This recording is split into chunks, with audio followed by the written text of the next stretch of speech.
Hello, everyone, and welcome to episode 62 of Pucks and Brews. I am your host, Michael Shade Sparacino, alongside, as always, Liam, the Shellmaster Godimer. Let's get this out of the way first before I forget.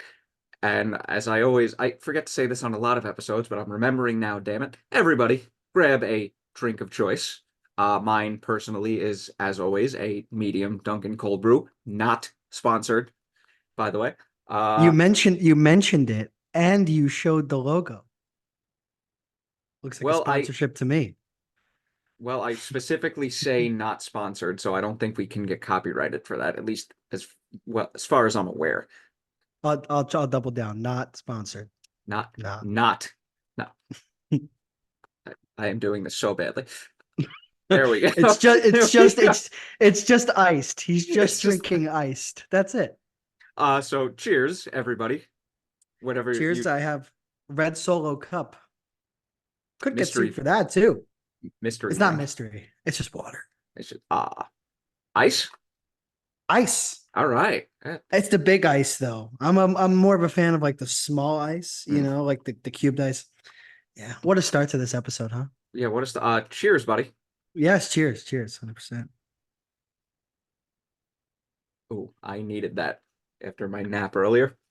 That's a long story that I won't get into on the episode. But Liam, you got some cool news with your job. They just released the schedule, apparently. Yeah, the Atlanta Gladiators released their schedule for the 2024-25 season. It's exciting.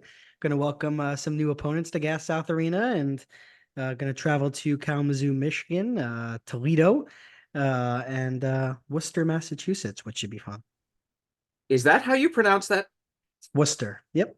Worcester. Yeah, I won't Worcester. lie. I won't lie to you. When I first got in the league, thought it was Worcester. Good thing we didn't face them that year. Yeah. But word gets around and the proper way to say things. Worcester is the tough one, and the other one is Norfolk. Everyone thinks it's Norfolk, but it's Norfolk. You're actually supposed to say it that way. That's literally the end of the city. Fuck. Say Norfolk.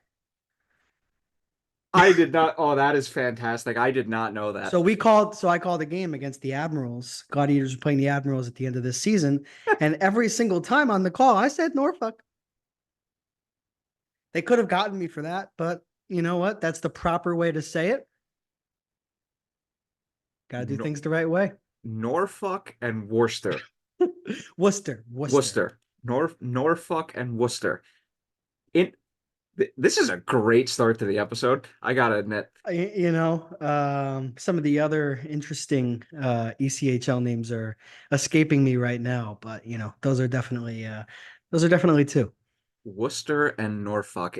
Ladies and gentlemen, if you don't grab anything else from this episode, please And you ready for get this? grab You those ready two for little this? tidbits. Oh, I'm ready.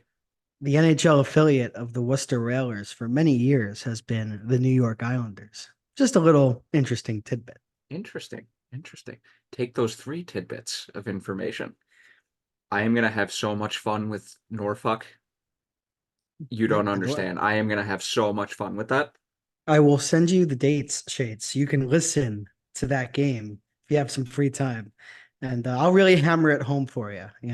Maybe I should just like start a TikTok. The weatherman who like started TikTok and like he has to like incorporate different words into his Oh my for, God. maybe I should do that as broadcaster. Norfolk. Norfolk and Worcester. If it's Yeah, pronounced Worcester, why is it spelled like Worcester or whatever? I know. That's why you can't say things like they're spelled. Exactly. Always got to double check. So Exactly. Well, that this is incredible. But yeah, as let's get into the amazing. meat of the episode right here. Yes, Once 100%. again, yeah, once again, cheers, everybody. So after the conference finals have ended, it has come out that Joe Pavelski is going to announce his retirement, and this is basically as close as you can get to Captain America next to Patrick Kane. But unfortunately, never did win the cup. Got to the finals back in 2016 with San Jose. Honestly, one of the all-time great American players. Definitely top 10, if not top 5, I would say. Yeah, I agree. Top five American player of all time. Yeah, and just always a beast, scorer, always brought it to the table, and And you know just what, Shades? a joy to watch. For sure. And you want to go out producing, right? Pavelski didn't have a bad year. He had 67 points, including 27 goals. This was still a guy that was an excellent two-way player all the way up until his career came to a close.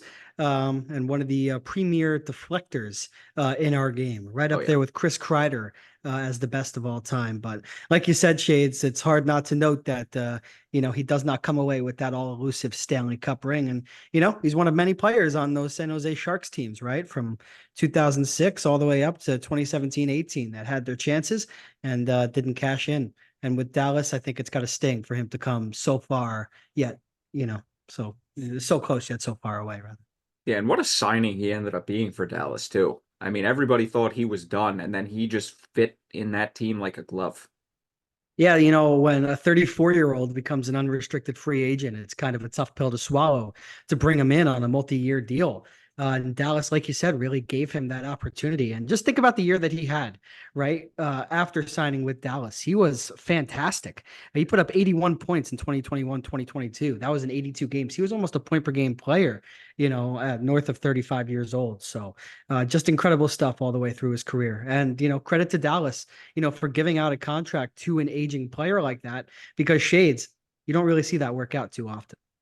No, almost never, to be honest with you, unless it's one of those one-hit wonder 1 year deals. But a 3 year deal to a 34-year-old player and to get that production out of a Yeah. player, I mean, you hit the jackpot basically. I'll say this, he is a top five, top seven, but definitely in the top seven, but top five American players of all time. And he is a surefire Hall of Famer, I think. And he's been a great ambassador for the game. So, you know, sometimes these decisions, can flip-flop as the offseason moves along. You regain that, that fire for the sport. Maybe he wants to come back. Maybe he signs a 1 year deal somewhere, give himself one more chance. But he was pretty adamant today in the Stars exit interviews that this is it for him. So if it is, tip the cap to Joe Pavelski on a great career. Cheers. Salute. Well, I mean, That was very Italian of you, Shades. yeah, The salute. salute. No, somebody did not sneeze. Yeah. But yeah, since we're talking about Joe Pavelski, we might as well get into the Dallas Stars versus the Edmonton Oilers. I unfortunately was working basically throughout this entire series, and I missed almost all of it. But from what I did see, Edmonton really they stepped up when they needed to, at least offensively.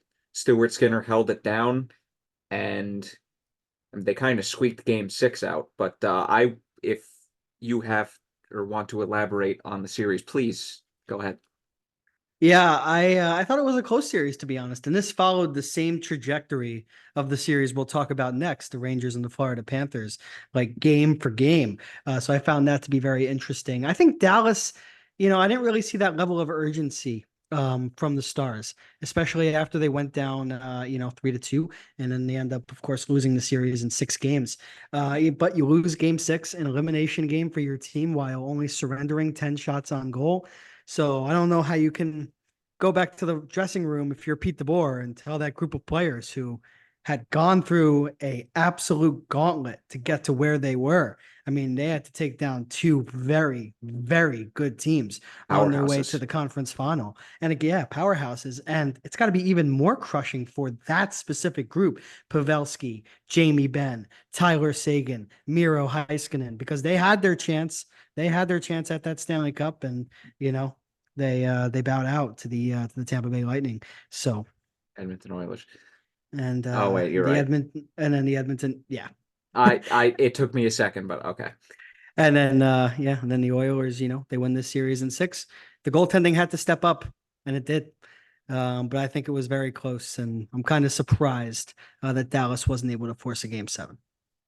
Yeah, they had their chances. I mean, they made it a 1 goal game with about 10 minutes left in game 6, and that's when they started to show the urgency, but it was too little too late.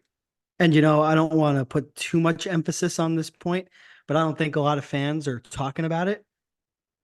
Got to give Stuart Skinner his flowers. Yeah. He outplayed Jake Ottinger. He did. If you would have asked me who's the best goaltender in the Western Conference to start the playoffs, I'm telling you it's Jake Ottinger. And a question that the Edmonton Oilers have had for several years, so many years. They're goaltending. They're goaltending. It's not enough. You bring in Stuart Skinner. What's this guy? Career in the AHL. He had to be sent down at some points. He comes in and he leads your team to the Stanley Cup Final. Something Aiden Hill did the year before. A little bit of a similar story. Hill had been in the NHL a little bit longer than Skinner had, but you give credit where it's due. Congratulations to Chris Knobloch, former head coach of the Hartford Wolfpack. And Former again, this interim was coach of the New York Rangers. yeah, and again, this was a Oilers team, right? Before they made the head coaching change earlier in the year, they were down in the dumps. You look at power rankings around that period of time, they were 30th. They were right at the bottom. And now they are on the precipice of a Stanley Cup championship if they can win 4 games against the Florida Panthers. So, great hockey, absolute cinema. Wish that the Dallas Stars were able to pull that off, but Stuart Skinner and Connor McDavid, the top guns, got it done for the Oilers, and they got help from their depth too. That's been the story for the Oilers, right? Get scoring from your depth and get adequate goaltending. And they got that. Yeah, and part of me is thinking that maybe Dallas ran out of steam a little bit with the gauntlet that they did have to go through. They beat Vegas in round one and Colorado in round two, which were, Yeah. I mean, in my opinion, those were the three top teams in the West. I think that's an excellent point, to be honest, that they ran out of steam. And they kind of looked gassed toward the Yeah. end, a little bit. But again, it was a close series, and I don't think Edmonton winning in 6 says that the Oilers really dominated. This was just a series where the Oilers had a chance to close it out in game 6 on home ice and a chance to clinch a first Stanley Cup appearance for Canada since 2020. I I Montreal so Canadiens, baby. I so desperately want to put an asterisk on that one because they of the qualifying round. And fun fact, But the Stanley Cup Final that year was played in Edmonton. and That's where the Edmonton bubble was. and Edmonton, I don't even think they were involved. Were they? Actually, at that point, they probably might have been. I think they were in the play-in. But yeah, very happy for the Oilers and their fans. And to be honest, Shades, I'm rooting for them. So I honestly don't care who wins. I'll get back to why later. But hey, sometimes this might be just in Edmonton's case, but sometimes a first round matchup can lead to a favorable first round matchup, I should say, can lead to a favorable run or a Cinderella run, and I think that's what we're seeing here with Edmonton. yeah, but I think you could say Cinderella run, but I think a lot of fans around the league knew that this Oilers team was primed and ready. If they had just gotten the goal scoring from their depth and the goaltending, they would be just fine. I mean, you have the best player on the ice every single night, and your power play is elite. And the penalty kill was a huge, huge storyline against Dallas. Oh yeah. Came up massive. And you know what? You need your goaltender to be your best penalty killer sometimes. And Stuart Skinner was their best penalty killer. And not for nothing, Connor McDavid scoring a highlight reel goal, in game 6, to put the Dallas Stars away. When your top players are showing up, in big games like that, that's when that you have a real good chance to hoist a Stanley Cup at the end of the day. So Yeah, their penalty kill did not allow a power play goal throughout the series, correct? I don't believe so, no. And Shades, one more player I want to give a little bit of a shout to. Leon Draisaitl in this playoffs has been absolutely dynamic. I mean, he That's has just probably the least shocking thing we'll say all playoffs. 28 points in 18 games. Were you expecting 28 points in 18 games? I wasn't expecting him to average 2 points a game. He has been amazing. 6 power play goals, a shooting percentage of 17 and a half. He is stepping up just as much as McDavid has. So I could gloat about the Oilers all day. I'm happy for him. Finally got over that hump Yeah, in the West at least.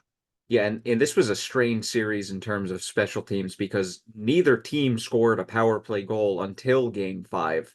And then Oilers get two in game five, and both of them were Ryan Nugent-Hopkins, if I remember correctly. Mhm. Yeah, Nugent Hopkins was great too. I mean, everybody stepped up, right? Corey Perry entered his way into the lineup, and started making a little bit of an impact. Evander Kane had a very good series as well. Connor Brown, who was kind of, didn't know where his career was at after his time with Ottawa. He's been a big force for them. The back end's been really good. Darnell Nurse faced a lot of scrutiny early in the series, and he has bounced back to play some of his best hockey of the postseason during this series. That's It's just probably the it's most surprising thing to me because I've been very, yeah, very, yeah, but it's just an example of if you want to win a Stanley Cup, you need everybody playing at the top of their game, and the Oilers needed that, and that's why they are where they are. exactly. Defeat the Stars in six, their first Stanley Cup final appearance since 2006, which is 18 years. And they would go on to lose to the Carolina Hurricanes. But will luck be on their side this year? Time will tell.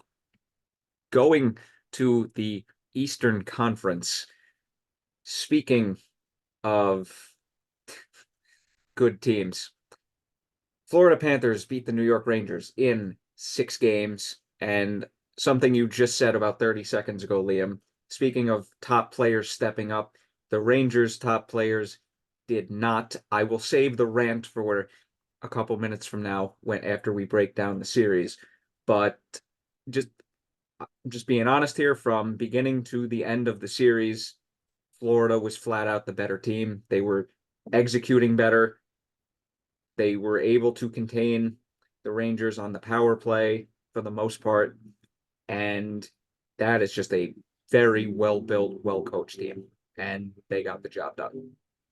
The Panthers were a tougher team, I a don't know more if you heard that, but that motorcycle was fucking loud.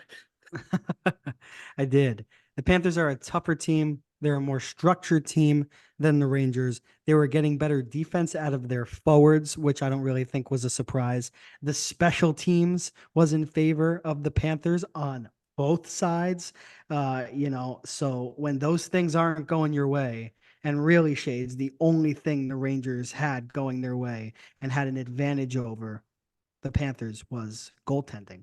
And that was only because Igor Shesterkin was sensational. That's not any indication of Sergei Bobrovsky because he was very good too. Yeah. But Igor Shesterkin almost stole that series for the Rangers. And if they had won, Shades, I would have sit here previewing the Stanley Cup Final and told you that the only reason the Rangers are in the Cup Final right now was because of Igor Shesterkin, and he was close to stealing it for us. I think he may have stolen a couple of games in that series specifically as well. But you mentioned it, your top players don't show up, Shades. I wasn't, I kind of had a blind eye to it, right? Through the Capitals series and the Hurricane series. See, Mika, I did not, but I was trying to be nice, as you yeah. remember. But you know what? You sweep and the Capitals. And of course, that's a team that you should sweep. But Shades, all of those games were close. It's Yeah, not that like we blew was Washington out of the water. so.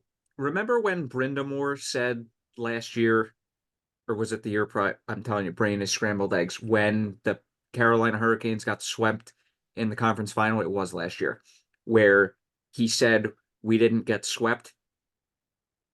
Yeah, I remember. Now, obviously, they got swept, but what he meant to say was they deserved a better fate than getting swept.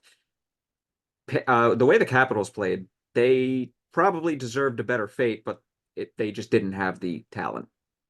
The Capitals were playing a borderline AHL roster in Yeah, those games. They were. that's not a stretch to say. Um, and we just talked about the Rangers, right? Having a goaltender that stole games for them. That's how the Capitals got to the playoffs. Charlie Lindgren had them hot and in a tight race with many other teams in the wild card looking around. And he got them into the playoffs and he kept his team in all four of those games. So the Rangers sweep the Capitals. The Top Guns don't look great, right? You They know, don't look great, but they don't look bad. Sure. But again, the Capitals, a borderline AHL team, your first line and your second line should dominate. If you're a President's Trophy winning team, you are favored to win the Stanley Cup. Shouldn't have to rely on a shorthanded goal by Barclay Goodrow, to secure game 3 or 4. I don't know, remember which one. And that's great. And scoring shorthanded goals is awesome, but which they it had came, 6, by the way, or yeah, and 7. but their lack of adequate 5-on-5 play reared its ugly head as the playoffs went along. You go over to the Carolina series, right? That's a tight one all the way around. Um, you win how many games in overtime? You win game two It was and three in definitely overtime. 2 and 3. So Trocheck scores in overtime in game 2, and Panarin scores in overtime in game 3, and you win game 1. Suddenly you're up 3-0 in the series. Thought the Rangers had played well, but I didn't really know where Kreider was. Zibanejad certainly was invisible. After Adam Fox had his knee collided with, in an incident with Nick Jensen, He defenseman of the wasn't the same. Capitals, he wasn't the same. Um, I thought the special teams was a lot better against Carolina, and I thought Yes. Carolina threw a lot of the same game plan as what Florida would end up throwing the Rangers way, but I think the Rangers really lucked out and went up 3-0 over the Hurricanes. And you're Oh not yeah. supposed to win every single close game, and you win back-to-back games in overtime. And the second one it goes to double OT, and Trocheck, again, you have the better goaltender in that game, and you have the better goaltender in game 3. Game 3 ends early, and the best player on the ice scores the game-winning goal in Artemi Panarin. You lose game 4 by a slight margin. They had a stinker in game 5, and that was a sign of things to come for the That Rangers' was poor play on home ice. Yeah, that was, I don't think that's a stretch to say that was their worst game of the season, going back to game 1 of the regular season. And I'll say this too, this might be a little bit harsh, but I think if the Rangers had lost game 6, they would have lost the series too. I I watched them lose 3 in a row to a Panthers team, and I thought the same thing could have happened. It would have been 4 in a row, but I um, I also think that if they would have lost game 2, the series, they might have lost the series too. yeah, that's fair. It could have been over well before the latter stages of the series came along. Um, and again, like Chris Kreider is one of those players, right? He'll just turn it on at just random points. He'll just find his game. But the matter of the fact was, outside of 6.5 to 8 minutes in the third period of game 6 against the Carolina Hurricanes, the guy was invisible. He was invisible. He scores one, he gets some confidence, he gets his legs under him. Nobody can stop him. Nobody. I tweeted, I said, put number 20 in the rafters. And then against Florida, and Don LaGreca said this on the radio yesterday, they really needed Chris Kreider to play that forechecking game. And you know what? Panthers first line out forecheck the Rangers first line. And that's how you win games in the playoffs. And yeah, honestly, I don't even think that came as a surprise. Just because you and I, obviously, we're Rangers fans. We center this podcast around the Rangers, but we're smart enough to admit when the Rangers are getting outplayed and outworked. And Yeah. that's really honestly what it came down to throughout the course of the series. I would have liked to see what the series had looked like if everybody was healthy. But let me say this, as long as the Rangers injury list was, so was the same thing for the Florida Panthers. The same thing for every single team in the playoffs. So you can't really make that an excuse. Um, Chris Kreider also scores the shorthanded goal in game 5 for the Rangers to open the scoring against the Panthers. But again, you lay an egg right after that. You score a shorty, you get a chance on the rush, and that's it. Rangers really needed to win game 5. They wanted to give themselves a chance at the Stanley Cup. And the matter of the fact is, in back-to-back series, the Rangers have fallen in game 5 in pretty dominant fashion. And I think they've lost 6 or 7 game 5s. If you look back in Rangers playoff history, I they have been Yeah, they've hockey lost. stat trick on Twitter. He's awesome. Good follow. He had mentioned that. And you even look back to when the Rangers in 2014, 2015, were taking on those Tampa Bay Lightning teams. Well, not 2014, but Yeah, the Rangers lose the Stanley Cup in 2014 in game 5 to the Kings. And then you lose, still not over game that, by the way.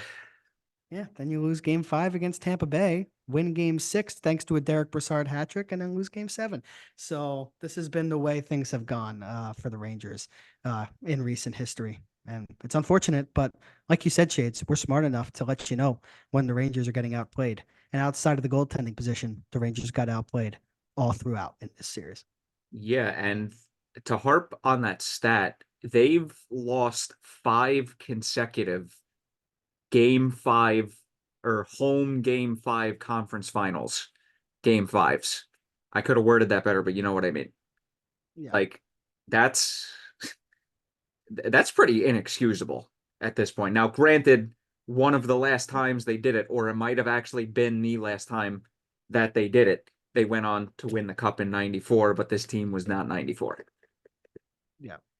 And Uh, because we've done it with the 3 other teams, we have to look at the Panthers' road to the cup final thus far too.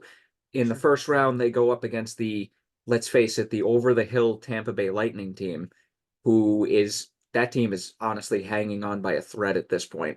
But they have to go up against the all-world goaltender that is Andrei Vasilevsky, as much as I hate to personally admit that, 2 Stanley Cups. Then in round 2, they surprisingly had more trouble than I thought they would against Boston, but they were able to take them down in 6. And honestly, comparing the Rangers and Panthers' path to the conference final, the Panthers only played one more game. And everybody was, for some reason, making that out to be a big deal. Meanwhile, one extra game, not much of a difference.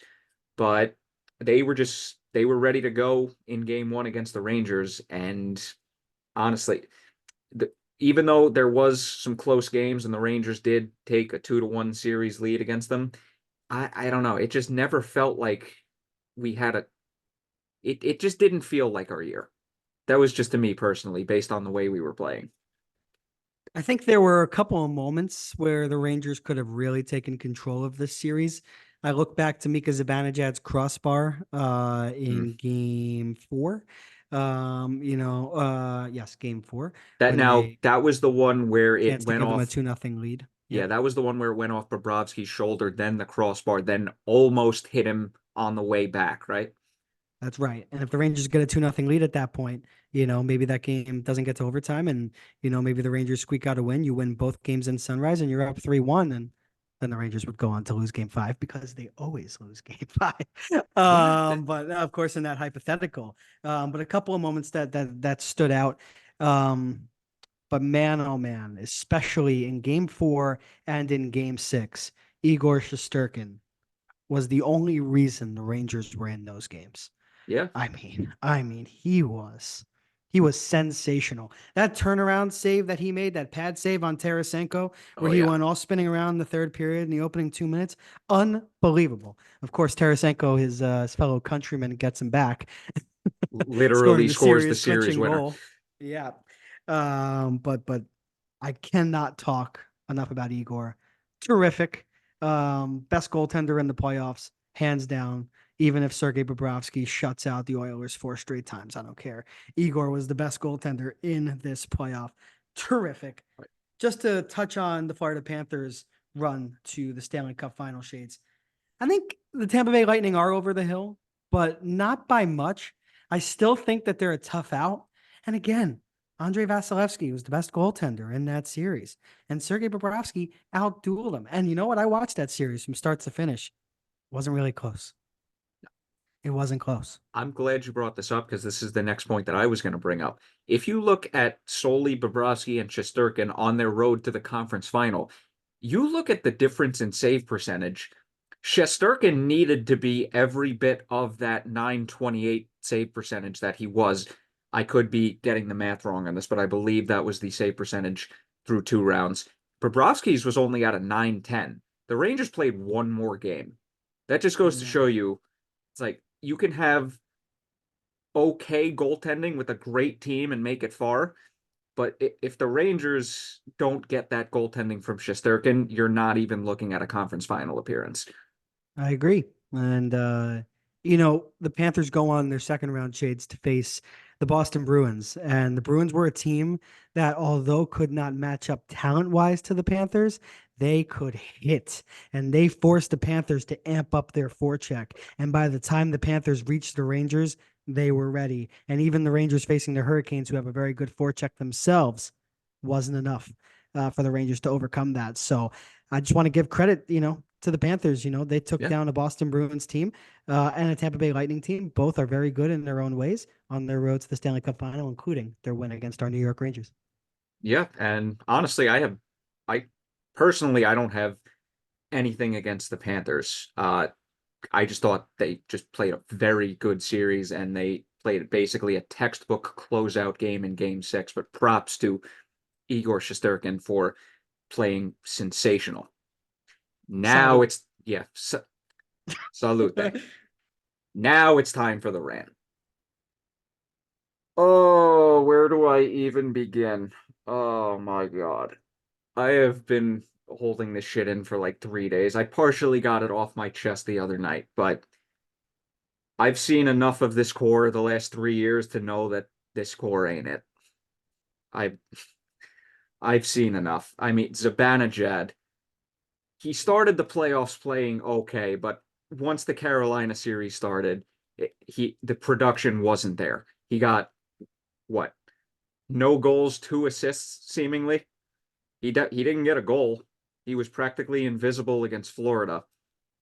Kreider, I have a joke that me and my friend call him asshole, and when he scores, we just text each other in all caps asshole back and forth. That's pretty funny. But I mean, other than the shorthanded goal against Florida, what did he do? You brought it up a couple minutes ago that outside the third period in game six against Carolina, he didn't really have a good series. It's true. It's true. He was one of the problems against Florida. Artemi Panarin, where are you? Both of your line mates are producing, and you're nowhere to be found. $11.5 million.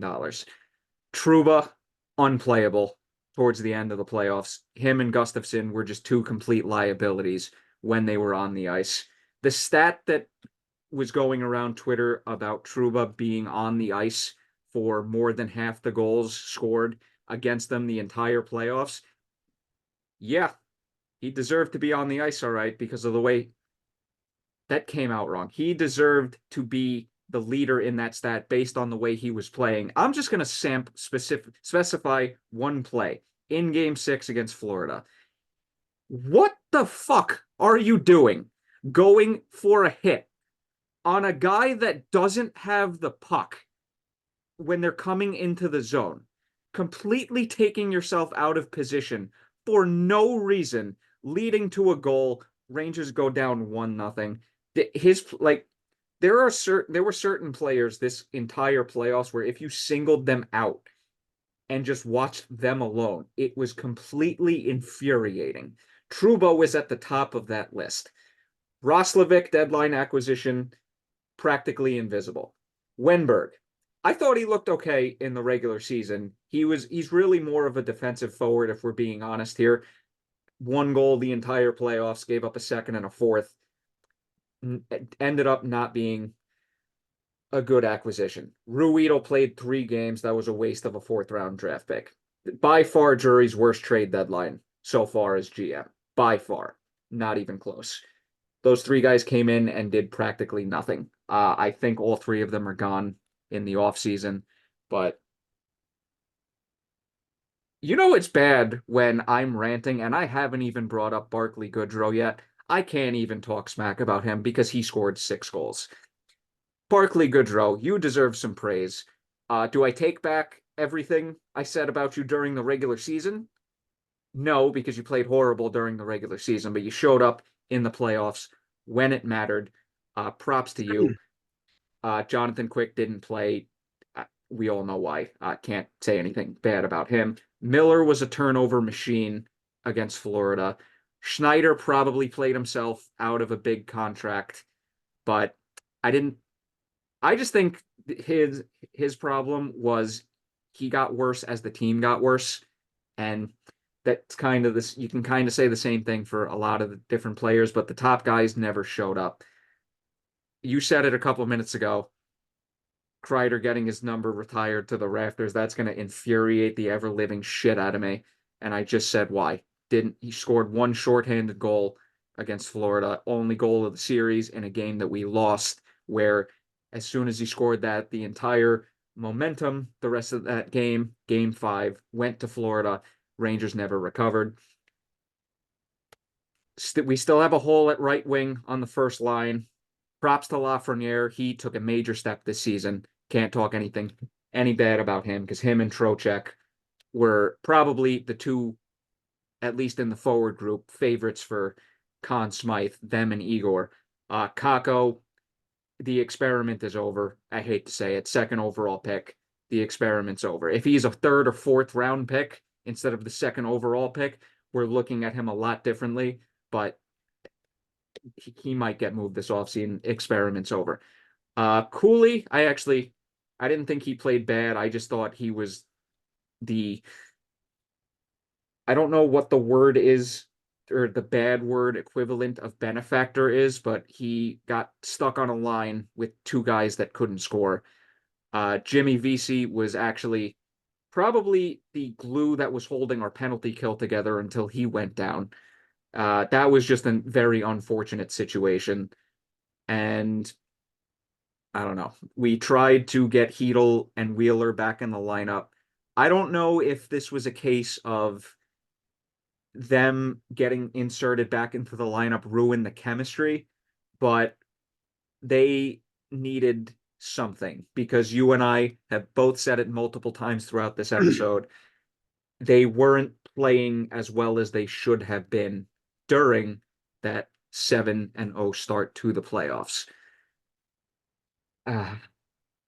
Laviolette, you brought us a President's Trophy, but I think literally this all went downhill during the power play goal that Carolina scored game 5 against the playoffs. That's when the penalty kill really took a turn for the worse, in my opinion, because I said it last episode. They were sitting back instead of being aggressive. Now, maybe this goes on to one of the assistant head coaches who's more in charge of the penalty kill unit, but an unnecessary change that led to a power play goal that lost them a game against Carolina.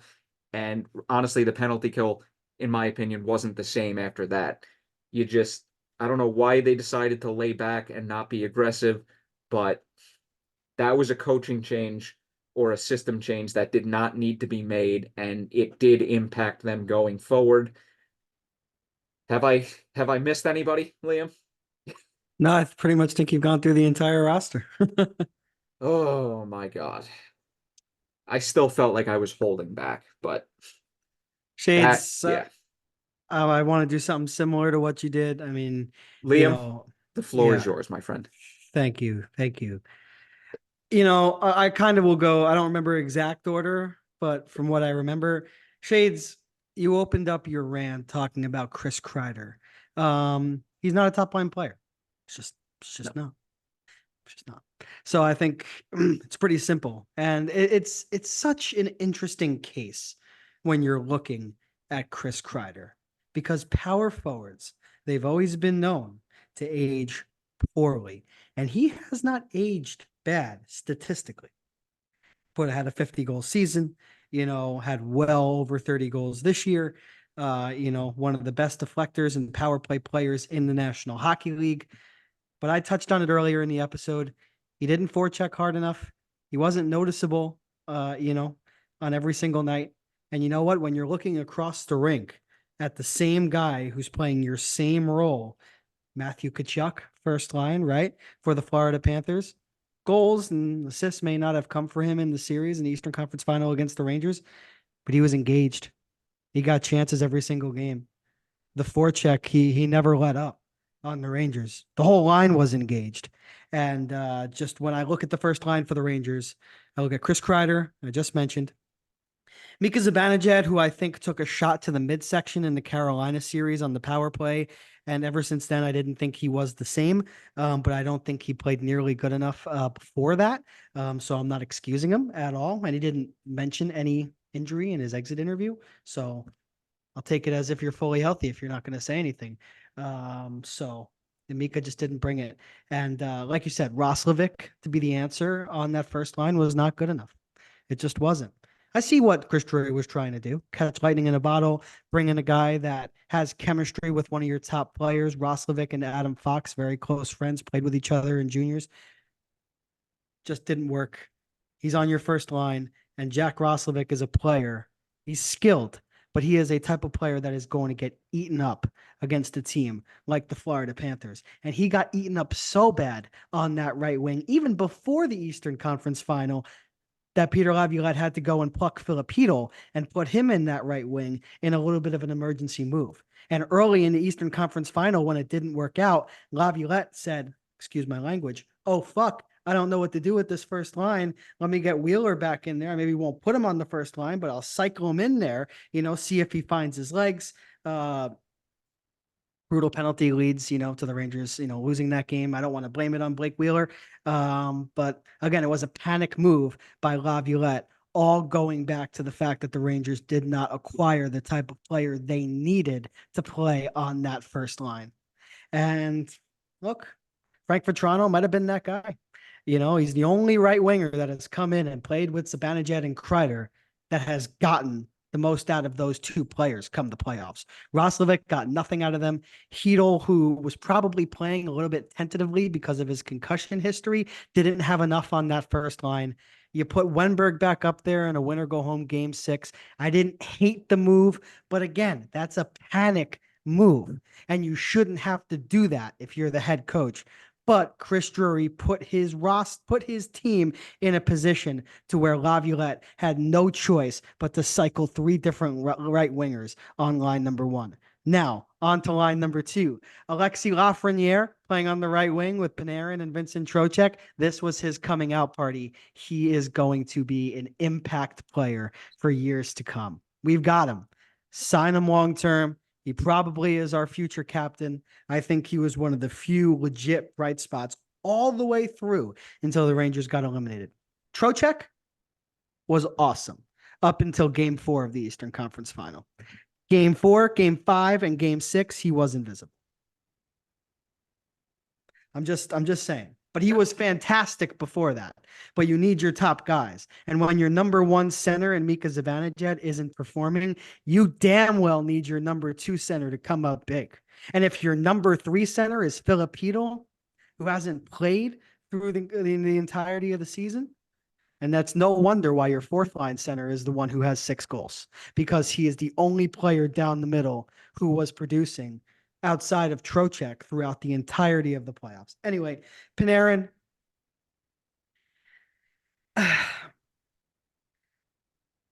I think you kind of got to explore your options here. I think he's not. I don't think that he can be your best forward on a Stanley Cup winning team. And right now, he is far and away the Rangers' best forward. And the way that the Rangers make the leap for me is for somebody else to take the reins. And I'm hoping that it's Alexis Lafreniere. And I'm hoping that we see an 80, 90-point season from him.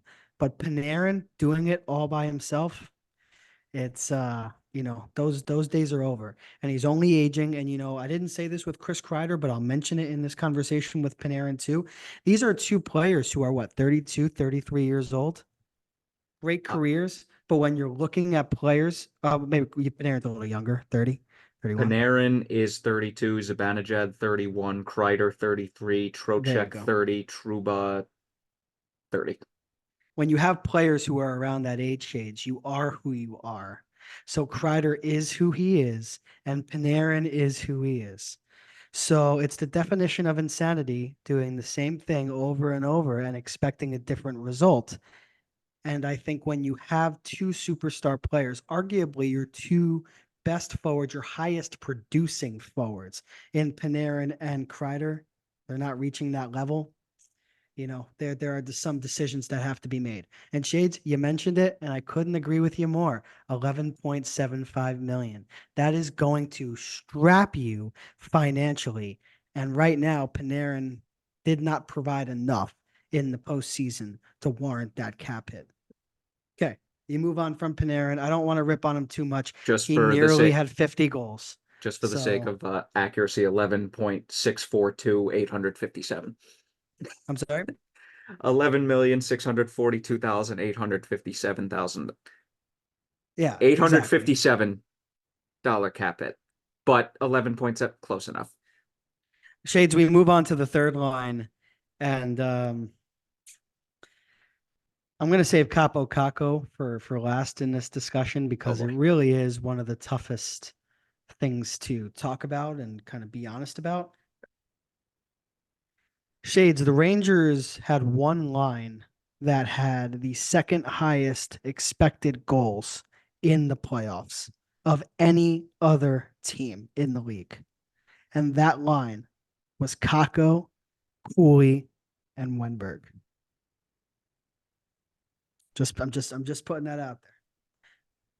So Kako didn't produce. He didn't get to the inside enough. He wasn't physical enough. I totally agree. He has not shown what he needs to show as a second overall pick to warrant keeping him on a roster that wants to compete for a Stanley Cup year after year. I think there's a spot for him. I think there's a spot for him, and I wouldn't trade him in a panic move in the offseason. I just wouldn't do it. Especially when he's not getting paid a ton. You look at Wenberg, Shades, I really think he encapsulated the whole situation really well. He is what he is. He's a defensive forward. He's a defensive center who came in to win faceoffs, be good on the penalty kill, and, maybe just simplify the game, provide, um, don't have to bring that skill night after night. Maybe simplifying things, going out there, dumping and chasing, playing smart hockey, good hockey IQ. That's what Wenberg brings. But a second and a fourth for a player who gave you one goal in the playoffs, that makes me want to puke. It just does. And Wenberg was impactful in other ways. He was. But Wenberg and Roslovic, the combination of the two, had no impact really on the Rangers' run outside of Wenberg's goal in overtime to beat the Panthers, the deflection goal. That's really it. Cooley, Goudreau, and Johnny Brodzinski and Jimmy Vesey by extension, right? I didn't think Cooley had a great playoff, to be honest. He scored in Carolina, but he was pretty invisible in a series against the Panthers, where I think the Rangers really needed him to bring his game. But he's a young player, and it's hard to rip on a young player who was in his first playoff. So I think he showed signs. I think we need to see more in the upcoming season. But the Eastern Conference Final was a series against a team where the Rangers desperately needed Will Cooley and the hard-hitting, forechecking, get under the opponent's skin. They needed that Will Cooley. Just didn't get it. And hopefully he will become that player. But I think maybe the Rangers kind of oversaw what Cooley could produce, this young into his career. And for a team that wants to compete for a Stanley Cup, Shades, I just said it earlier in the episode, you need everybody. There can be no links that are faltering. And I'm not saying Cooley was the only one. There were many. Barclay Goudreau, 6 goals, Shades. I mean, 3 goals in the regular season, 6 goals in the playoffs. I mean, one of the best penalty killers the Rangers had. I mean, awesome. Jimmy Vesey, same thing on the PK, separates his shoulder after a dirty hit by Ryan Lomberg. Okay, we move on. Brodzinski was brought in on the fourth line to provide energy. I thought he did a decent job, but again, just not impactful enough. One player, Shades, that you did not mention, Matt Rempe. No impact, playing 2 minutes and 43 seconds a game. I'm happy that Laviolette figured it out in game 6 to just not play him. With that said, I think that he could become an 8 to 12 minute player a night. He's skilled. He has good, decent hockey IQ. He's, good offensively. He was producing for the Rangers, scored the first goal of the playoffs. I mean, that was the only point he had in the playoffs, but still, like, he was getting in on the forecheck. One of the few players against the Panthers who would actually go in and throw the body and, try to create some separation and try to create some havoc in the offensive zone. So I think if he can work on his skating, he should absolutely get the chance to play on the fourth line alongside Adam Ebstrom next year, who is awesome to have those two on both wings with maybe Goudreau in the middle would be a really nice luxury to have. Shades, onto the defense. Jacob Trouba said that he had a broken ankle late in the season. That's where I'm going to get on Laviolette. I'm not going to get on Drury. You got on Drury for this. I'm not going to get on Drury. He brought in Chad Ruhwedel, and Ruhwedel's a really good defenseman, and Ruhwedel is a defensive defenseman. Maybe not the greatest puck mover, but guess what? He was a part of those Stanley Cup winning teams with the Pittsburgh Penguins. You have a player on a broken ankle. I don't care if he's telling you that he can play. You brought in defensive depth and paid the price of a fourth round pick to bring in Ruhwedel to help out in this exact situation. You know why, Shades, you mentioned in your rant, you were confused as to why Trouba stepped up and tried to throw that elbow in game 6, leading to Sam Bennett's opening goal. You know why? It's because he had a broken ankle and he probably couldn't skate fucking backwards and defend. And he probably had to step up, lead with his elbow, and hope that that worked out. How many times do we see it throughout the playoffs? So many times. So many times. Should not have been playing. I understand he's the captain, but why the fuck are you bringing in Chad Ruhwedel for a fourth round pick to a rival just to not play him when you desperately need him? And you know what? I don't want to rip on Jacob Trouba. I think that the Rangers probably have a decent chance of winning game 6 if they don't give up the first goal in that game. And guess what? The Rangers actually had a really good start to game 6. And I just thought that they needed to grab that first goal. That's all they needed. And that is a careless mistake. And keeping him in the lineup is a careless mistake by the coach. But he won us a President's Trophy, so I won't rip into him too bad. Adam Fox re-aggravated his knee injury. Yeah. I think that hurt the power play. I think when the Rangers special teams started struggling, and again, you can't throw Trouba out there, and you can't throw whoever he's paired with out there, and then you throw Fox out there with Lindgren, who's playing with a cracked rib, and Fox, who has a twisted knee 2 times over. It just was a recipe for disaster. The Rangers needed more out of Fox, but again, how can you expect more out of Fox when he's playing with a hampered lower body? Eric Gustafsson, I would argue, was the worst Ranger player in this series. I had to pour glue over my eyes every single time he was on the ice. He was right up there with Trouba with how bad he was. And this is a simple case of a head coach loving a player due to a player having success at a previous team to where that head coach had coached before. Laviolette, of course, with the Capitals. Gustafsson, a lot of success with the Capitals previously. He was not good in this series. Laviolette stuck with him way too long. And the fact that Zach Jones and Chad Ruhwedel were sitting up in the press box, that's really all you need to know. If those 2 players were in, we might be sitting here having a different conversation right now in place of those 2 specifically, Trouba and Gustafsson. Keandre Miller and Braden Schneider, I did not think either of these players were very good, to be honest. I thought Miller had a great regular season. I thought he kind of shriveled down in the playoffs. I thought he struggled. I thought that Schneider really struggled in games 5 and 6 against Florida. Before that, he was very good. But again, these are 2 young players, right? And you talk about a game of inches. Braden Schneider hit a post in game 1 against the Panthers, chance to tie the game on a breakaway. He finds the net. Again, you never know. But defensively, he wasn't good. And the matter of the fact is, whoever was paired up with Gustafsson and whoever was paired up with Trouba were going to struggle. So I don't want to put that all on Schneider and Miller. Both of these players were playing with players who were, playing arguably the worst hockey of their career, worst playoff hockey of their career. Shades, one last player. Then I'll talk about the coach and the GM. Igor Shesterkin. Sir. That was, and I'd love to get your opinion on this once my rant is over. Shades, I think that was the best goalie performance the Rangers have ever had in a playoff run. Maybe outside of Richter in 94. That was sensational. I would love to just go back and watch the series after it doesn't, provide me emotional pain, just to watch the amount of 10 bell saves he made, not even in the Eastern Conference Final alone, but throughout the entire playoffs. The guy was on crack. That's how good he was. He was the best player in the playoffs. I will live and die by that hill. Peter Laviolette, I was disappointed in some of his lineup decisions. It is what it is. He led the team to a President's Trophy. Happy to welcome him back next year. But again, this is a results-driven business. So, this is the Rangers' window. Got to win a cup.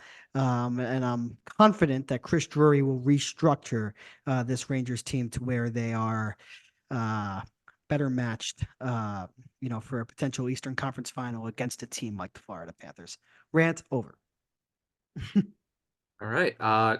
Well, to get my opinion on Shesterkin, uh, you might not be wrong. I'm having a very hard time trying to remember the last time we got something anywhere near this. Probably Lundqvist in 2014, up until the final, obviously, but can't blame him for the overtime goal in game one. Can't blame him for the goaltender or non-goaltender interference goal in game five. But that was probably the best goalie performance since then. And you could definitely argue that it might have even been better. That might have been the best goalie performance across the league in the playoffs that we've seen. When was the last time? And again, I'm not saying that the Rangers were horrible and that it was just Igor Shesterkin, but just go back and watch those games. It I mean, felt they're like it. playing with a defensive core to where three players were completely hobbled, in a forward group that was injured too. Man, oh man. And I'll just end it on this, Shades. For a season that had ongoing conversations about Igor Shesterkin and about whether he is the guy to lead the Rangers forward, you can submit your apology form here to my email, to pucksandbrews@gmail.com. That's not a real email, but you can submit Actually, it to I think it is actually. submit it to pucksandbrews@gmail.com, because there were a lot of you, and get out of the shadows, get out of the weeds, come out, show your face. Because when Shesterkin was struggling earlier in the season, he got ripped into. And we're sitting here right now on June 4th after the Rangers got eliminated in Game 6 of the Eastern Conference Final, saying that Igor Shesterkin's play in this playoff run was the best goaltending performance that we have seen possibly out of any goaltender in the last decade. But you tell us, am I capping? Pucksandbrewspod@gmail.com. Pucksandbrewspod@gmail.com. Yes, submit your apology letters. I mean, And there don't are a get lot of you. There are a lot of you. Oh yeah. And Now, Goudreau too. We want Goudreau apology forms too. And slightly. Shade, you got to submit one too. Well, I spoke on that a few minutes ago, but eh, But that's just all to I have to put say on the series. first off, I'm actually very surprised you said "what the fuck" on this podcast. Finally, I'm proud of you, buddy. That Thank you. surprised me. Proud of you. I That was think sometimes you need to that was deserved. emphasize your point a little bit. So Yeah, but to put all of this simply, I love how we didn't even mention, or we barely touched upon, the fact that it really throughout the entire regular season, things just reared their ugly head in the playoffs. Their play at 5-on-5 was just completely unacceptable. This dating, we touched on it earlier a little bit, dating back to the Washington series. They honestly, Washington outplayed them in at least two of those games, at least half that series. Carolina, I mean, we were lucky to win game two. Igor, thank you again. Thank you. They looked terrible from the start of game four through game six. Honestly, they didn't even look that good at even strength in game two. This was a carbon copy of 2 years ago when they were getting heavily outplayed at 5-on-5 and getting carried by Igor. It may not be 2 7-game series or a game six and a game whatever, 2 7-game series from 2 years ago. They were playing the exact same, getting carried by Igor to a conference final when they did not deserve to be playing in a conference final. That is me being brutally honest.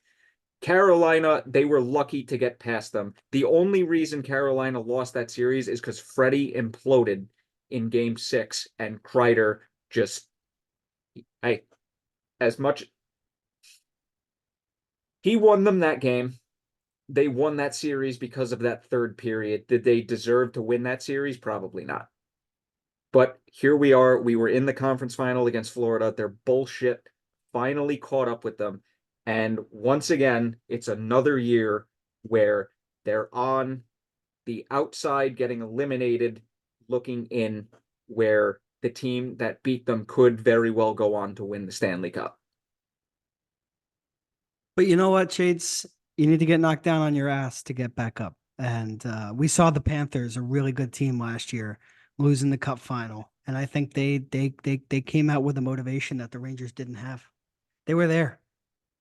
You could say that same exact thing about the past 3 years getting knocked on their ass. The way they lost the series against Tampa 2 years ago, not good enough. The way they lost the series against the Devils last year, not good enough. The way they lost and played this series against Florida this year, nowhere near good enough. I'm starting to get to the point where I have to seriously question whether this core has it, and I don't think they do. Because it's been 3 straight years of the same exact bullshit. And nobody steps up in this core. I'm not ready to blow it up yet, but I think significant changes have to be made. I think you look at some of the high priced players the Rangers have. I think exploring a Jacob Trouba trade, I think, is possibly offseason priority number one for Chris Drury. Should be. Should be. Modified no At trade clause. 15 teams. Yeah. I bet 4 to 6 will bite on a hard-nosed player, a player that just won the Marc Messier Leadership Award, by the way. I just saw a video on that earlier this afternoon, ripping Truba, and he did bring up a lot of valid points. If I see it later, I'll send it to you. Yeah. And this was once a player, that was drafted in the first round. And again, like his wife has a certain work situation, so I think that there's certain areas of the U.S. and Canada that they can't go and live. But this is nothing against Jacob Trouba, the person. He's an outstanding person. But I think for the Rangers to get over the hump, I think you really need to take a long, hard look at the black holes in your lineup and question whether they stay or not. And you look at the forwards. You look at Kreider and Zibanejad. I think Zibanejad can stay. I think he is what he is too, right? At his age, he is a defensive center that sometimes can be dynamic and showcase that offensive skill, but he cannot be a center that is relied upon providing offense. Not his game. Trocheck, same thing. He'll go to those dirty areas. He'll fight for you. He's a 65, 70-point player, not a number one center. I think the Rangers finally need to look at their roster and understand that the center position is one that's definitely holding them back. I mentioned it with Kreider. I'll say it again. Not a top line player. Move him down to the third line. Maybe he produces a little bit more down there with the youngsters. Maybe he can be a little bit of a mentor to Will Cool. You never know. Notice how every time he's been dropped to the third line the past 2 seasons, his play has improved because he got his head out of his ass. Yeah. Yeah. And because his play has improved, unfortunately, he's moved back to the first line, which has brought the problem back around again. Yeah, then he goes back to shit. I do think there has to be a long, hard look at this core. And I think if getting the right player and the right, specifically right winger on this team, if it means saying goodbye to some faces that we really love as Ranger fans, I think we should be content with that, because the roster as currently constructed is not good enough. Shades, I'll just, bring it out. Brady Tkachuk is the name that's been thrown around like crazy on Rangers Twitter. Pure speculation, but we're not having this conversation, are we? I think they're asking for Lafreniere, right? So like that. Okay, see, this discussion is going to be a got to topic give to for get. another Give to get. episode, but that has been the name on Rangers Twitter circulating the last 24 hours or so. But I They need some life in here. They need some life. You said blow it up a few minutes ago. That's a bit strong, but you also said the correct thing in saying there Did I needs say to blow be. it up? Oh, I don't think I said blow it Well, up.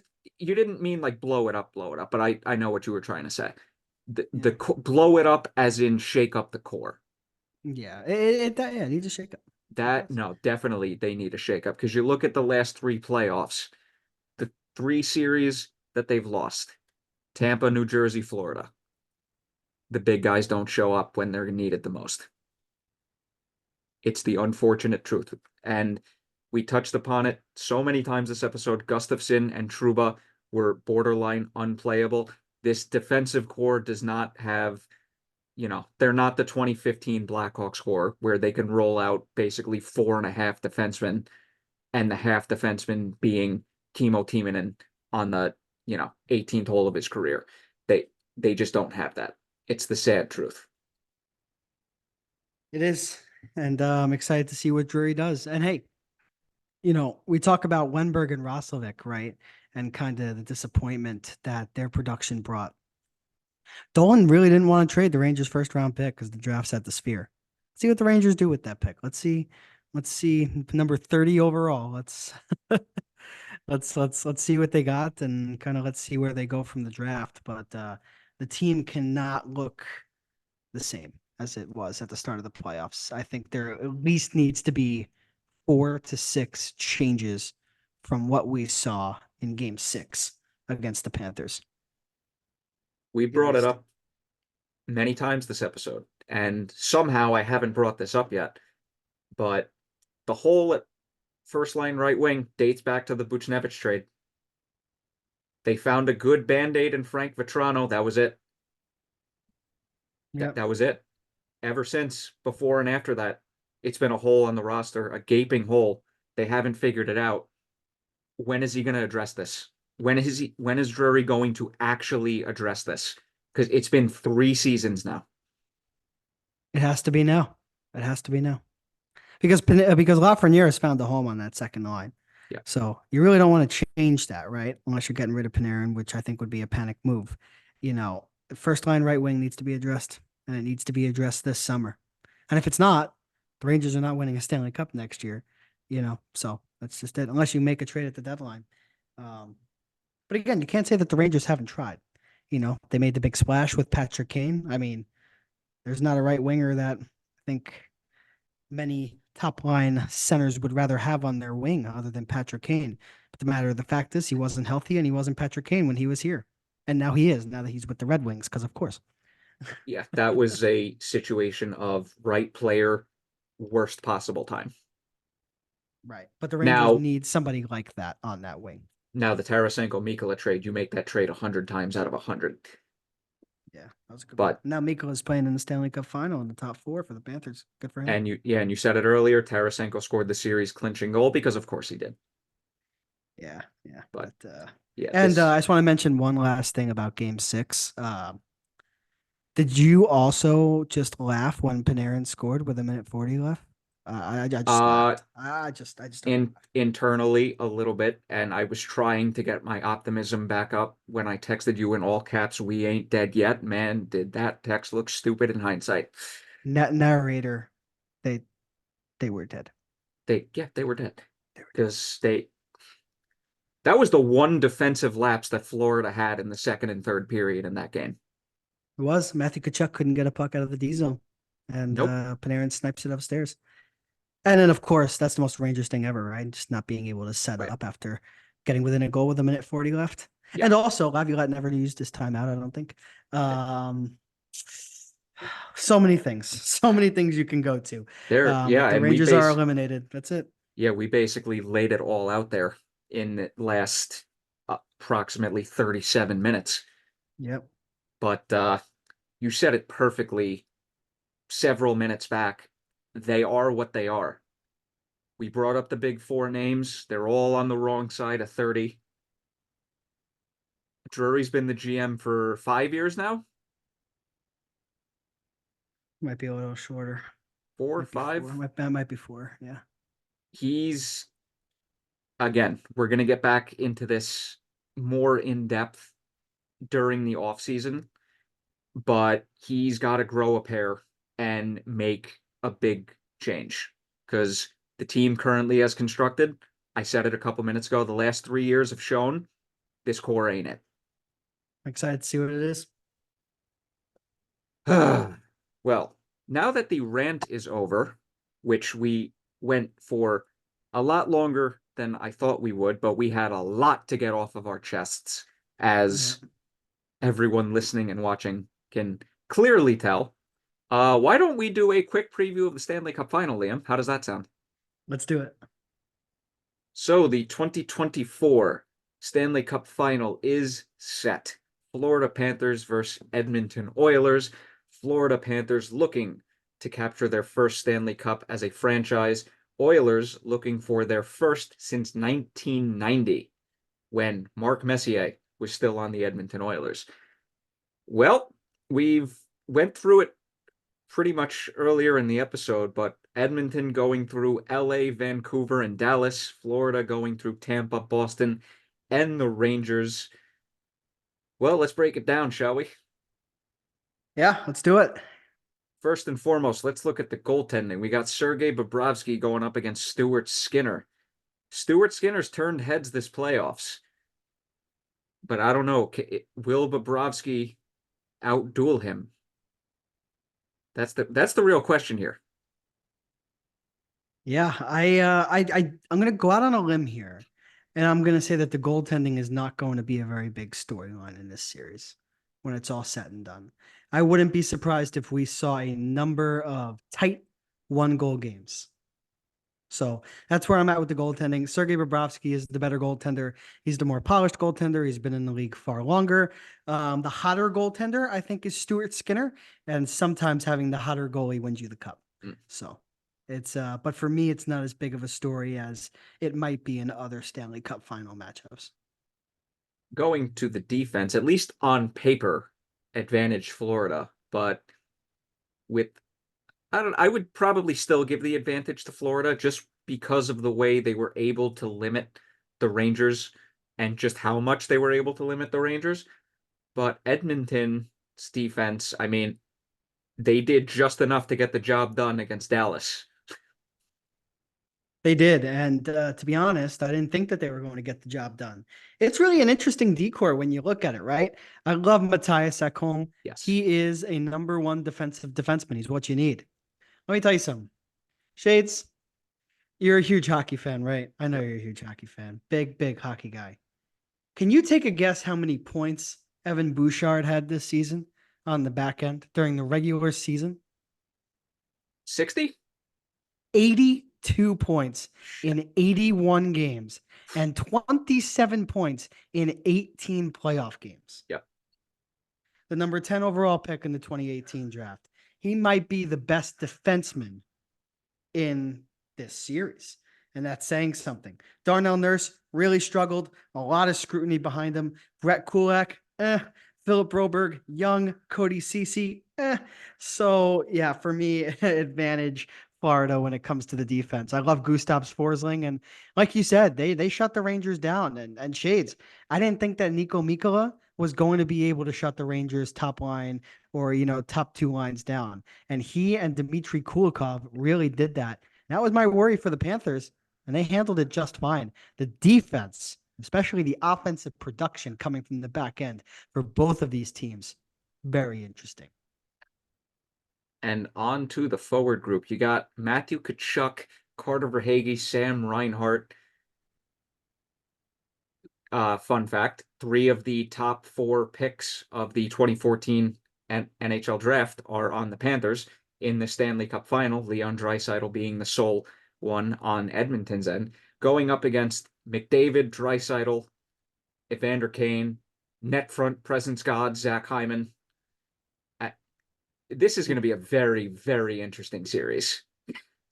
This is going to be an awesome series. And just as far as the forward group is concerned, the Oilers have the best 3 forwards, arguably. Offensively, the best 3 forwards.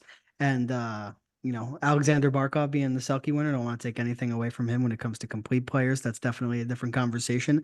But the Oilers are stacked. When you look at the veteran leadership that they have, Corey Perry, Evander Kane, when you look at the youngsters that are breaking out, when you look at Dylan Holloway, Connor Brown with a career resurgence, Ryan Nugent-Hopkins finding his game. How about Ryan McLeod playing on the second line with Leon Draisaitl in the top 6? They've got it all going on. It's going to be a hell of a series. The forwards match up super, super tight. Now, on to the coaching. Paul Maurice versus Chris Knoblauch, where if Chris Knoblauch lifts the cup, I am going to be cursing the Rangers out for not bringing him in as the head coach to an extent. But Paul Maurice, looking for his elusive Stanley Cup, he was able to guide the 2002 Carolina Hurricanes to a Stanley Cup final. Paul Maurice, one of the best coaches to not win a cup ring. Yeah. He spent a good amount of time with the Winnipeg Jets, like you said before that, with Carolina, and with the Panthers, he's been really, really good. And we talk about the forecheck that the Panthers brought to the table and gave the Rangers fits. That's because of the system that Paul Maurice has in place. Yeah, this is the classic case of the savvy veteran head coach and the one that's brand new to the league. So that's definitely intriguing for me. Yeah. Yeah, this is either going to be the long tenured NHL head coach that gets his first Stanley Cup, or this could be on Edmonton's end with Chris Knobloch, the Mike Sullivan effect, where first time head coach coming in mid-season leading his team to a cup. So, Right. yeah, honestly, underrated storylines going into this series, not going to lie. Yeah. I believe did the St. Louis Blues in 2019 do the same thing with Mike Yo? Craig Berube. But did they fire Oh, Yo yes. halfway through Yeah. the season and then brought Berube in? But like just another Yeah. case of like, again, making a coaching change middle of the season, springing your team. This is going to be one hell of a Stanley Cup final. I think that this is going to be one of the most entertaining Stanley Cup finals that we've had, in the last 5 years, finals that have been dominated by Tampa Bay. Now we have two teams, and especially a team in the Oilers. This is what we've wanted ever since Connor McDavid was drafted #1 overall. We have been clamoring to see this man in the spotlight in the Stanley Cup final, and we're seeing it. And it's going to be cinema, absolute cinema. With that being said, who do you got? You go first. But Florida it's in your six. podcast, so if you want me to go first, I will. Okay. Florida Florida in in six.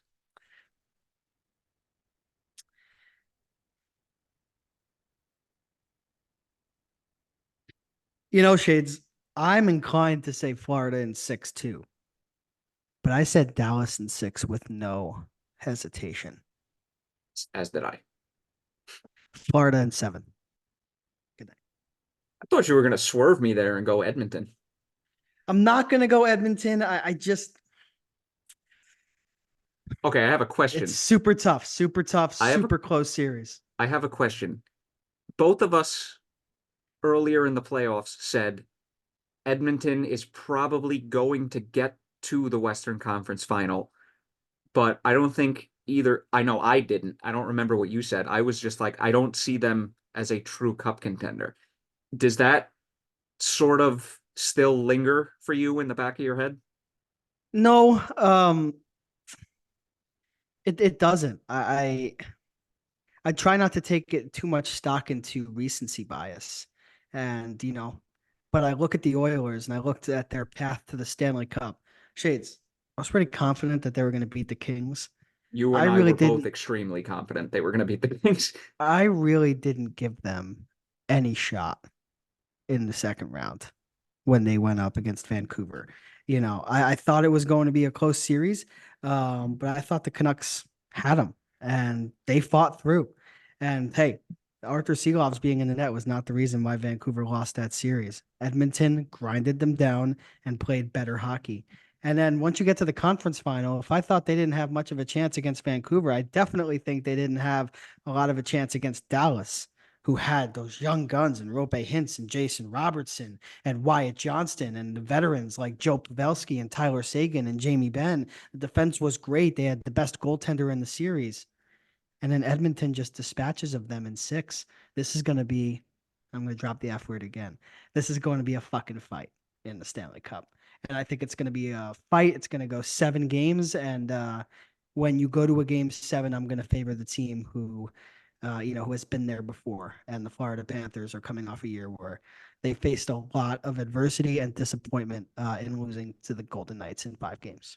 That's got to be a sour taste. It's got to be super sour. And I believe this is the first team since the 2008 and 2009 Detroit Red Wings to lose in a Stanley Cup final and be back in the Cup final the following year. That's correct. And I believe in 2009, the Red Wings, wait, that was when the excuse me, that was when the Penguins won the cup. I believe they won in 7 games. So again, same thing. Um, you know, it's not going to be easy for the Panthers, but I think they have by the slightest of margins the better forward group, the better defense, and the better goaltending. But it's slight. 82 fucking points in 81 games for Evan Bouchard, dude. 27 points on the back end. Stuart Skinner, lights out. Zach Hyman, 50-goal season. Connor McDavid dangling through his own fucking legs and then through the defenseman's legs in the conference final That was against literally a an Dallas NHL goal. Stars team that's stingy defensively. It's unbelievable. Leon Draisaitl, who I just gave a whole soliloquy about how good he was. Like, oh man, man, oh man, oh man. And then you look at the other side. I don't want to discount the Florida Panthers. Selke winner in Barkov. We talk about Panarin and his disappointing playoff. He was matched up with Alexander Barkov. Mika Zibanejad probably, got a lot of those matchups too. So, he stymies top players. Is McDavid going to be as good as he was in the conference final now that he is matched up with Barkov? What does that look like? Does Sam Bennett continue his run? Does Matthew Tkachuk find a way to add some goal scoring to his really solid play? Can Gustav Forsling continue his run as Bobby fucking Orr on the back end? That's got to be one of the greatest waiver wire pickups of the cap era. Awesome. Awesome. Yeah. Really. It has been. Um, but yeah, I could go on for days, but the Panthers are going to win this series in 7, and they're going to avenge their Stanley Cup defeat from a year ago. Yeah, I think they will too. You got them in 7, I got them in 6. Man, what a hell of an episode that was. Or this is. This was a long one, huh? We Yeah, got about an hour, a little over an hour. hour 20 minutes. Well, now that the conversation has officially ended, I just want to go back to one thing we spoke about earlier about Igor's run in this playoff. I believe there was only a few goaltenders. I unfortunately had left the page already because of course I did. But there Always were only a happens. few goaltenders with here, I'm back on it now, with a better save percentage than Igor. 933 for Tim Thomas through 6 seasons with Boston and Dallas. And he is the only one that comes close to Shesterkin in games played outside of Craig Anderson. So you just look at those two guys, right? Tim Thomas in 2011, Craig Anderson. They didn't come close to Shesterkin, what Shesterkin did this year. So it's really a topic for conversation, but this has been an awesome talk, Shades. I mean, Yeah, we went through everything, huh? yeah, yeah. That was good. I mean, got some good previewing, good recapping. Hell of a long rant where we had a lot to get off our chest. I feel like I still somewhat held back a little bit, but I didn't feel like coming on here and being like, F this, F that, son of a bitch, that, blah, blah, blah. Mm-hmm. Which if we would have recorded the night of game 6, I 100% would have did that. But probably You for the know, I best that we waited a few days. got some happy cursing out of me, like, Yeah, just giving props to guys who are having awesome runs. And yeah, the Rangers were definitely a disappointing finish this year. But you know what, Shades? At the end of the day, only one team goes home happy. yep, Only one fan base goes home happy. And we made it to the Final Four, and it was definitely entertaining until the end, yep. except the Entertaining, third, except the inf third period yeah, of Game 6. That was and entertaining. entertaining, infuriating, frustrating. There's a lot of words you could throw in there, but Many adjectives, many. many. But yeah, this has been episode 62 of Pucks and Brews. Boy, what an episode. But that is really all that I have left to say. Liam, do you have anything left to say? I Besides, this don't. core is a disgrace. No, I don't. I don't know how much of the Stanley Cup Final I'm going to be watching. But Same. hockey, Work. it's just been a lot. I love it. I love it. But for those of you who don't know, I broadcast 72 games in the ECHL. And watching every single game here in the Stanley Cup Final. It's been a lot of dumping chases, a lot of offsides, a lot of icing. So, Yeah. I've seen a fair share of great goaltending, but it's gonna be good to just relax a little bit and kind of observe from afar what's going on in the final. But I'm sure I'll turn it on, check it out. I So hopefully I should be home for game one. Forgot what time my shift starts on Saturday, but I am almost definitely gonna miss at least games two and three because work sucks. But yeah. Anyway, for those of you who want to do us a big favor, if you're watching on YouTube or listening on Spotify, whichever platform you're on, please hit that follow or subscribe button, whichever it may be. Follow us on our socials listed in the description below. Uh yeah, that's about it. This has been episode 62 of Pucks and Brews. I have been your host, Michael Shade Sparacino, alongside Liam, the Shellmaster Gottimer. And good luck to both teams in the Stanley Cup Final. And this is the unfortunate end to our, Rangers recaps of the season, but we do have one left in the season. And when we're recording the episode of the next podcast, the Stanley Cup will have been lifted by the Edmonton Oilers or the Florida Panthers. So, with that, enjoy the Stanley Cup Final, everybody. Enjoy it because probably a lot of you can watch it and won't be stuck at work like I will be.